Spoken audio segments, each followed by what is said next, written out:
So regarding our wood stove, Roberta0953 says, well, it's the end of February 2021. How did it work?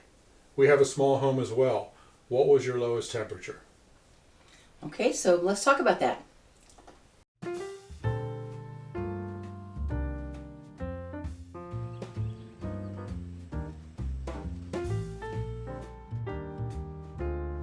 Here we go.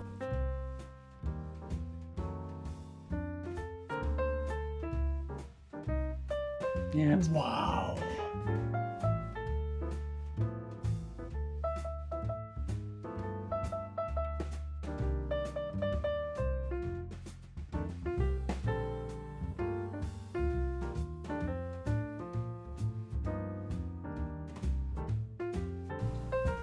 Well, hey everybody, I'm Bill. And I'm Elizabeth. Live simple. Live free.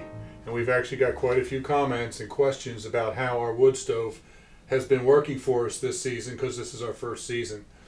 This is a this is a Vermont Castings Apsen C3 model. Yes. And we've now had it for one season, so we wanted to talk about it. All right. I've actually got a number of things I wanted to cover, so I wrote down a list. So first, get organized. Yeah. So first of all, how did it work, and what were the temperatures? This stove is rated to heat between 400 and 1,200 square feet. Our house is 900 square feet, so it's in the upper range of what it's rated for. And what we discovered is that it's very efficient. In fact, so efficient that if I would start this thing up and it was above freezing outside, it would blast us out of here. Yeah, it works very well. So we didn't even use it any time that it wasn't going to drop below freezing, because it would just be too hot. We'd be opening all the windows and still sweltering. We like to use the wood stove. In fact, in our tiny house, we used it all the time. That was much colder winters. But that was not our main intention to get it here. We like to fire it up on cold nights, but we're not really planning on using it all the time. We have a heat pump that keeps the house very nice. And the main purpose that we got this was, it was one of our prepper tools to have heat when the power goes out. Yes. And down here in Virginia, we have a lot of ice storms that create a lot of heavy branches that come down and take out trees, power lines and stuff. So power outages is a very common thing here in Virginia. So the main reason we got it was to have heat when the power goes out. Right. And right now I have an electric stove. It's nice to know I can cook on it too. Right. Yeah. Right. So we did not use it all winter long. Like I said, we only used it on really cold nights. It got down in the teens, early teens. A couple of nights we had it down into, it was about 12 or 13 degrees outside Fahrenheit. And our thermostat for the house, for the heater, is in the back end of the house, down at the far end of the hallway, and we usually keep it set at about 72. And, or 70 at night, if not. Well, yeah, we turn it down at night. I'm talking about during the day. Right. And even on those really cold nights, 13 degrees outside, when we had the stove on, the thermostat down there showed about 75. So it was still showing a couple of degrees above where we normally keep the heat set. Right. So it worked really well. Yes, it really warmed the house. To heat the whole house. And of course, it's that warm, glowing heat that you just can't get from anything else than a wood stove. And we absolutely love it. We're just not using it as our full-time heat. Right. Well, in fact, it just has a tendency to just radiate a lovely heat. It's, if you walk past it, you don't get blasted. I was really appreciating that. You don't feel like, yike, I've got this intense heat pouring off of this thing, but it just radiates warmth. Yeah, that's because of the auto-controlled air intake. Yeah, I'm impressed with it. Now, another thing that I want to talk about is the air intake. Many stoves have vents on the front where you can open them and close them to damp it down, so that you can control the air that gets in there, and you can control how hot the fire is. This does not have any of that. There are no controls for me to control the air. There's no vents here in the front or on the sides. See, there's nothing there. Usually there's a vent here or something you can pull out. There's nothing like that. So the air intake actually happens back here, It comes up through this pipe and it draws it from down below in the crawl space, so we're not using air from the whole room here. And right inside of there's a thermostat that automatically shuts down when the fire starts to get too hot. So it automatically controls the damper. And that actually makes it a very nice smooth burn. You don't get where it gets real hot and then real cold, because as it starts to get too hot, then it automatically dampers down. And then as it starts to cool down, then it automatically opens back up again. So that's why I'm getting that lovely steady Right. heat without the blasts Right. of hot places. Okay.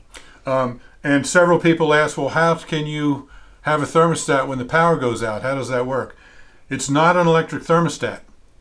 If you know how a manual thermometer works, like one you'd put outside that has a big needle that moves like this, it's just a metal coil that's coiled up, and as it gets colder, it contracts and it makes the needle move, and as it gets warmer, it expands and it makes the needle move back. So it's just got one in there. As it expands, it shuts down and it moves the flap in there, and as it gets warm again, then it opens it cooler. I'm doing it backwards, but you know what I mean. There's a metal coil in there that expands and contracts, and that's what opens and closes the valve inside of there to let the airflow come in. Because the more air there is, the hotter the fire will burn. Right. So as it gets too hot, then it shuts it down just slightly. Right. Okay, yeah.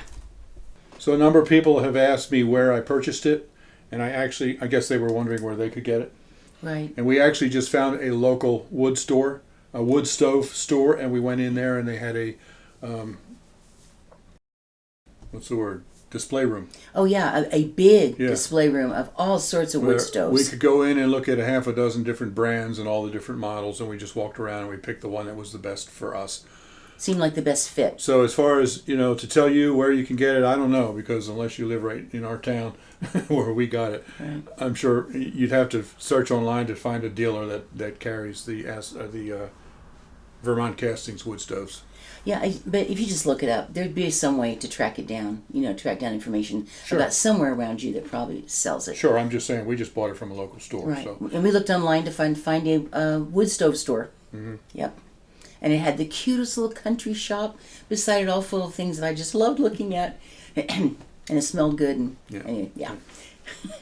So now I also got some comments about how I installed, when I installed it, about how I did it up on the roof, on the shingles. And a number of people said that I did it wrong, that it's going to leak. I've been a contractor for decades, and I've done many roof installations of many different kinds of things. And this will not leak the way I did it. So I won't get into any more detail, but it's fine. And we've had ice, we've had rain, Yeah. we've had snow, no issues Yeah. at all. Yeah. It's tucked up underneath of the ridge vent on top, so it's not going to leak. Okay, now one of the biggest comments that I got on a regular basis is that I didn't leave enough clearance back here behind the stove. And as I talked about in the installation video, I followed the manufacturer's requirements when I installed this. I used their installation instructions and I exceeded their clearance requirements. And what they said was that if you have a double wall flue pipe, which we have, that the minimum clearance back here behind the stove is only 3 inches. Okay, 3 inches. I read that, I thought, no, that can't be right. But I read it again and again. I gave it to my son and he looked it over, and sure enough, that's what it said. Now we have 7 inches between the wall and our double wall flue pipe. So we have more than enough required space to from the stove to combustible material. So people are telling me I gotta have a foot, I gotta have 2 feet. No, 3 inches. But then, just for our own peace of mind, we went ahead and we installed another heat shield here. It's just like the one on the floor. We got another one, screwed it to the wall. We got some space behind it so the air, can flow back there. So we are well exceeding the distance required by the manufacturer. Also, I had a lot of people tell me that I needed to, or I should have used single wall flue pipe instead of double wall, because that way I can get more heat out of it. And that's true. If you use single wall pipe, you get more heat out of it. But 2 things. First of all, we already told you that if we use it when it's above freezing, it blasts us out of here. So we don't really need to get any additional heat out of here. and it's fine the way it is. The other thing is that creosote buildup. Creosote buildup happens inside of a pipe when the gases that are going up there are too cool. If it's hot, it'll burn the creosote up. If it starts to get cool, the creosote will actually start to condense on the inside of the pipe and you get buildup. A double wall pipe keeps the gases inside of the pipe hotter, and it helps to control the creosote. So now this costs twice as much as single wall. I think we paid as much for the flue pipe as we did for the stove. But it keeps some of the heat in to keep the creosote down, and it keeps some of the heat in so it's not blasting us out of here. So that's why we have the double wall pipe all the way up. Now, one thing about the automatic damper that we've discovered that I kind of don't really like is that it doesn't seem to give enough airflow when the fire is first starting. What I've discovered is that I open it up, I get the fire started, it looks like it's really nice and big, and then I shut the door and come back 10 minutes later and the fire's going out. It just doesn't seem to draw enough. So what I have to do after I start the fire, I close it like that, but I don't latch it. I just close it, and that gives just enough air coming in around the sides that it keeps it going. Then if I come back about a half hour later, then I'm starting to get a bed of coals, and from that point on, then I can close the door and everything works the way it's supposed to. So I don't know if that's just a design flaw or what, but when it first is getting started and you don't have that bed of coals, it doesn't seem to have enough air if you shut it down. So just be aware if you want to get this Apsen C3 model of the Vermont Castings that you have to leave the door open for about probably 20 or 30 minutes when you first start the fire. Now we're not talking about hanging open. No. It's still safely against not like that. It's just, it just isn't latched. It's shut tight, it's just not latched. And then I just come along and do that. Right. I want you to notice that the glass is clear. It's amazing. It seems to burn the black off, so we almost always have a lovely view of the fire. I've been really impressed with that. Now, another thing that I've been thinking about doing, I don't know if I'll ever get around to it, but this is what I'm thinking about. I told you that sometimes it just blasts us out of here, and what happens is it'll be 75 or 78 degrees down at the end of the hall where the thermostat is, but it'll be 85 or close to 90 in this one room, which is a small room. And then I go around here into the kitchen. As soon as you walk in there, you can feel like a 15-degree drop in temperature in the other room there. So I'm trying to figure out how to get a little bit more heat over there. Not only would it make that a little warmer, but it would help to reduce the heat in here. So what I was thinking about doing was cutting a hole in the wall right here, leaving the studs, but just cutting out the paneling, and then taking a piece of metal and fabricating like a vent roof, like angled like this, that would only come out as far as the back of the stove. That way any of the heat that would come up here would hit that metal thing and be deflected through the hole in the wall and into the kitchen.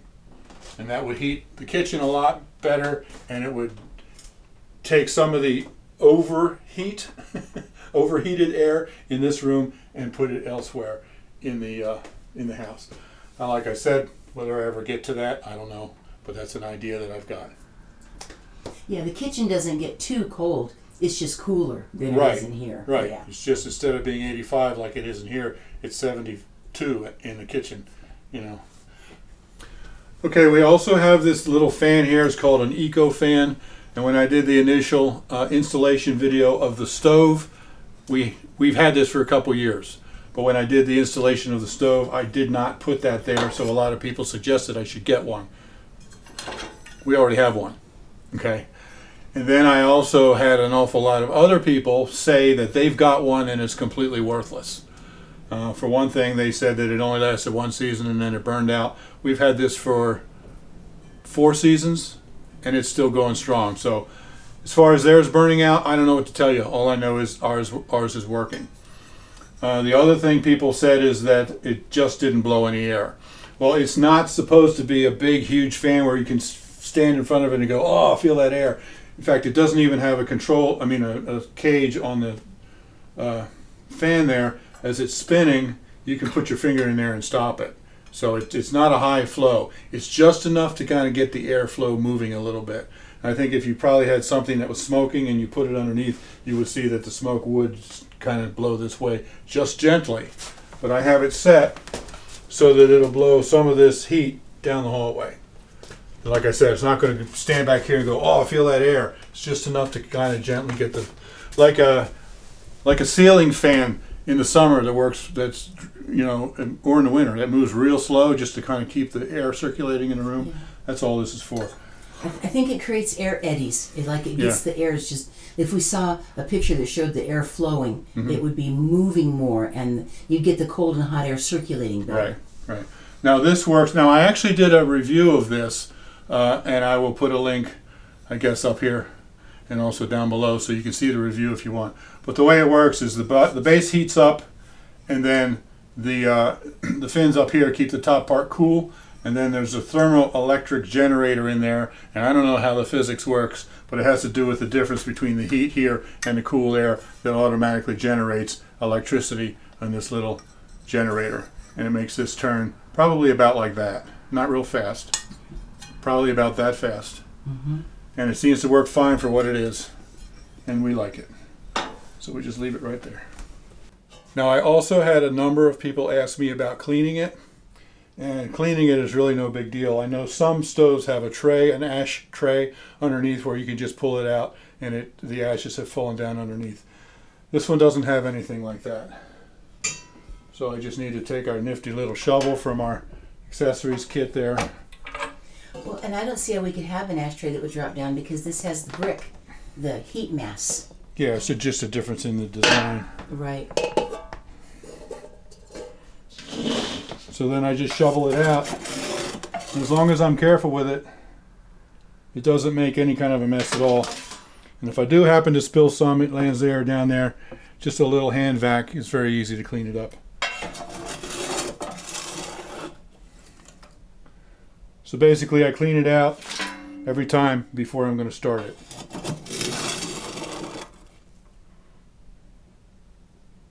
And it has held the pieces of wood from the cord of wood that we bought. Those pieces fit nicely. Well, as the lady of the household, I want to talk about accessories. We were really able to find everything that we needed to make sure and make this really functional and safe at that same big Woodstove place.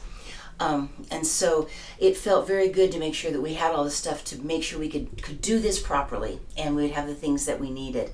So I'll give you a little bit of a tour of some of the accessories that we've needed to be able to use our wood stove. I have in my hand here a carry bag for the wood. This thing is pretty amazingly sturdy, and we can take this out and fill it from the wood pile outside, from the wood shed that we have outside, to bring the wood in to stack it here. And then it folds up very easily and goes right underneath here, and it's out of my way right there underneath where the wood is stacked. So it works really well. We got this at the same store. It has been very efficient for keeping wood right here by the wood stove. If we stoke up a good fire and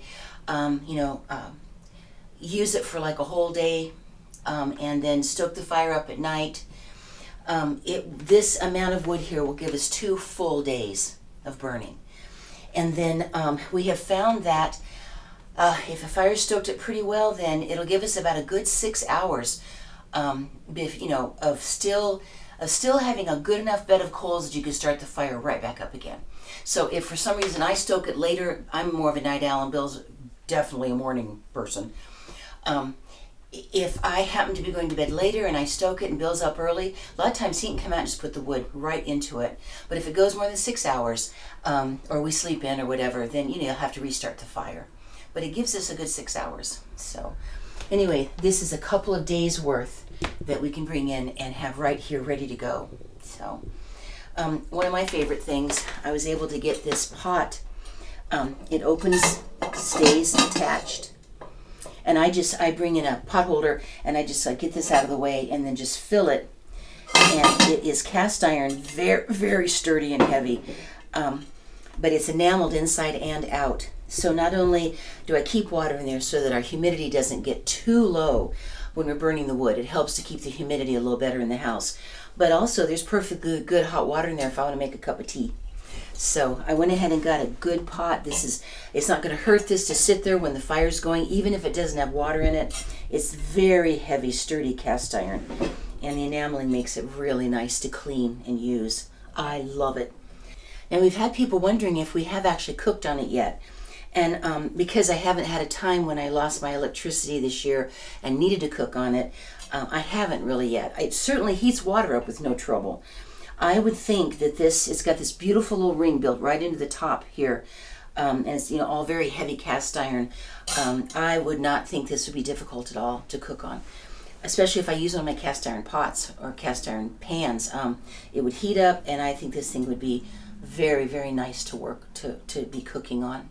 I don't know if I could bake a cake on it, but I could certainly make stews and fry. I could cook all sorts of stuff. It's like a stovetop. So, yeah. Now, before I move over to show you a few other things, I did want to show you here, too, that we just keep this big bucket here, and this has our, fire starting materials. The kindling, the small pieces, because you want to build from small to large when you're doing a fire. And so all of our fire starting stuff is just kept right there, and it works out very, very neatly. So, and then over here, you have seen, I'll kind of go past the camera here. This is our ash bucket. We got that at the same store.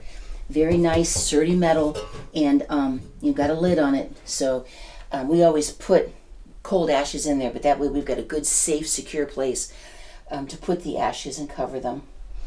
And then I really love this. We got this at the same store. It gives us all the practical things that you need. A lot of times you really need to poke a fire and stir things around, get the oxygen in there so that it'll start burning hotter. This is really cool for being able to carry. Well, Bill can do it. Here we go. Yeah, there we are. I could pick up wood with this. And burning wood, yeah. Especially like if for some reason you needed to get a log out of there or do something. Anyway, this is a safe way to pick up a piece of wood. So it's handy to have. And I can't imagine something ever dropping out of there, but if for some crazy reason it did, I would have a real quick, easy way, because it would fall onto this fireproof area here, but I could have a safe, easy way to pick it up. And of course the shovel, which Bill just used. I love this, the way the wrought iron is twirled around there. I just think it's really pretty.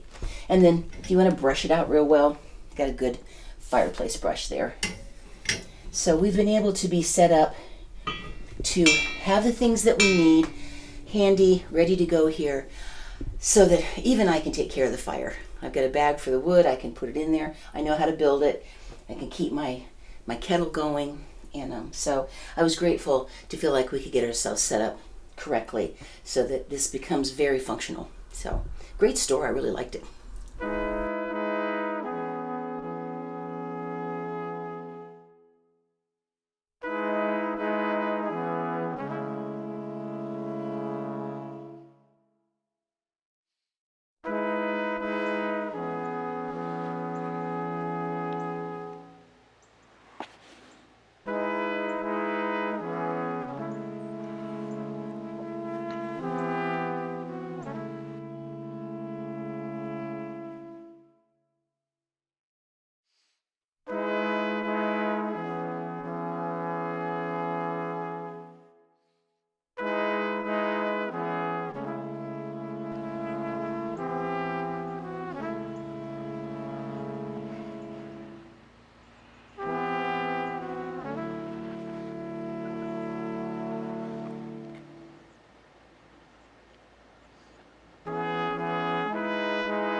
So there you go. There's our wood stove. I would say overall we're very happy with it.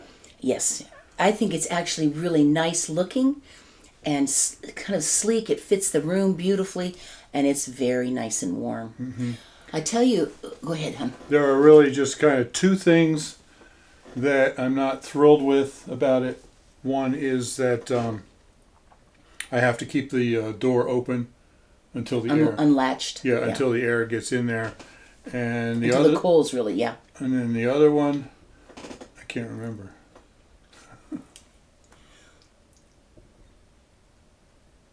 Oh, and the other one is that it doesn't quite burn through the night. It's like 6 hours, you know. Our son has one that he heats his house with. It's a much larger wood stove, and he throws in just 2 or 3 logs that are considerably larger than what will fit in ours. And his will go through the night and into the next day without any trouble. But ours, because it's a little bit smaller, yeah. I just wish it would have gone like 7 or 8 hours instead of 6 hours. I think we would have a hard time finding a stove that would do that wouldn't be way too much heat for the size of our house. Right. This is right at the edge of almost being too much heat, Right. even now. So if we had something that could burn that long, I'm afraid that we'd have to look at it from a distance, like next door. Because he's got much bigger rooms, taller ceiling, and he can have a big stove in there. So yeah. Now I tell you, in our household, the one that is deeply appreciative of this whole thing is Leo. Yeah. He just immediately found his spot on the rug in front that he loves to lay there. People have asked us, aren't you afraid he's going to get burned? Aren't you afraid his tail's going to somehow catch on fire or whatever? He is well aware of the heat. Yes, he is. He doesn't jump up on my stove when I'm cooking. He knows it's hot. He does not jump on it. He doesn't jump on it when it's not being used. And he is nowhere near it if we have the door open. There's no way something would catch him. This is actually very safe. When the door's open, you can really control what's going on. And then even if we're not latching it yet, it is closed. So he is not going to be likely to come in contact with the fire at all. He gets about 2.5, 3 feet away and finds a spot on the floor and just basks in the warmth. But no, he doesn't even begin to think about jumping on it. He knows better. Yep. Yeah. So, okay. So we had lots of questions. So. Yeah, so that's it. I hope we've had a lot of questions just sort of trickling in all winter long. Yeah. And some of them were too much for me to answer by typing out, so we figured we'd just do this video. Hopefully, we've covered most of your questions. Yeah, I hope so. We really tried to. It has been a lovely stove, and I dearly love getting to watch the fire. I got to admit, I just love it. So, it is doing the job, and it's so sturdy, and I love the simplicity of form that makes it so functional. It really does a good job. So once again, this is a Vermont Castings model Apsen C3. Yeah, and we are not affiliates with them at all. No, we're just reviewing it. And also, I'm sure, once again, people will ask what it cost us. The entire thing was about $3,200, and that was about half of that was for the stove, and fully half of that was for that double wall flue pipe that went through the ceiling. Right. I told you, double wall is expensive. I think it's worth it. Yeah. But yeah, the stove itself was half of the cost. The rest of it was just getting it up through the roof properly. I'm not talking about the accessories. Those have all been separate. This was just getting everything we needed to install the stove. Right. Of course, then you would also have to pay for installation. Barry and I did it ourselves, but installation would probably be another $1,000 or something like that. Yeah, I don't know, because we've never actually had somebody do it. Right. Yeah. Now, the thing that protects the floor, that came with the stove. That we did buy when we got the stove. But that was important. Came with the stove? No, what I mean is, we bought that when we bought the stove. Right. Didn't come with it. We had to buy it, but we got it at the same time. At the same time, because it was part of the installation. Right. So we had to have it. The same thing that's fire protectant that we put against the wall, we got separately. So anyway, to get the stove in, that's just about how much it cost. Yeah. So, and in our usual way, quite honestly, I saved for a long time, and I set money aside so that we didn't have to try to use any credit or debt to be able to get the stove. Yeah. And this, of course, is paying for itself. Now, if we used it all the time, it would probably pay for itself in 2 years. 2 years. Yeah. Easily. We're not using it all the time, so it'll take a little longer to pay for itself. But like I said at the beginning, the main reason we got this is as a heat source when the power goes out. Yeah. I've been living in apartments for many years, especially when I was in the Army and stuff like that, living in barracks. Not barracks, living in military housing on base. It's all, you don't have anything like this. So when the power goes out, everybody bundles up and you know, in sitting in their house, and I've had enough of that. Oh yeah, no, we feel like it's important to be prepared for losing electricity, and having heat in the winter is very important. Right. Also, we don't want our pipes to freeze. Right. So, oh yeah, it's interesting when we think about being prepared for an emergency. You would really think that water has to be your first consideration, but if you're dealing with extreme cold or extreme heat, well, mainly extreme cold, actually shelter comes even ahead of water. Mm-hmm. You know, in terms of priorities. So, and it's nice to be able to cook on it. So, all right. So there you go. I hope you enjoyed that. Hope that was helpful. Yeah. Yeah. Live simple. Live free. You be blessed. All right. Listen, love you guys, and you'll see us again soon. Okay. Bye-bye.